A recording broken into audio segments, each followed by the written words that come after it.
அல்லாஹ் குர்ஆனிலே சொல்கிறான், ஒருவன் முயற்சி செய்தால் அந்த முயற்சியுடைய பலனை பெற்றே தீருவான்.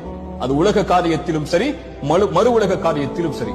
இந்த உலகத்தில் இருக்கக்கூடிய மனிதர்கள் முடிவை பார்க்கக்கூடியவர்கள். வெற்றி அடைந்தாயா என்பதைத்தான் பார்ப்பார்கள். அது ஒரு முஃமினுடைய இலக்கு அல்ல.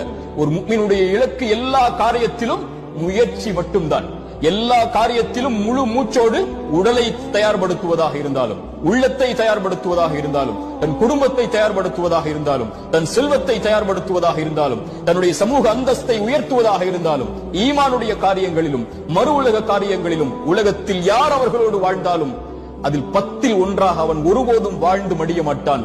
உலக வாழ்வில் இருந்து அவன் கண்ணை மூடும் போது எல்லோர்களை விடவும் அல்லாஹ்விடத்தில் நான் மேன்மையானவனாக, இறை நம்பிக்கை கொண்ட பலமான உறுதியோடு வாழக்கூடிய, அல்லாஹுடைய கதரை உள்ளத்தாலும் உடலாலும் மனதாலும் ஏற்று வாழக்கூடிய இறை நம்பிக்கையாளனாகத்தான் அவன் வாழ்ந்து மறைவான்.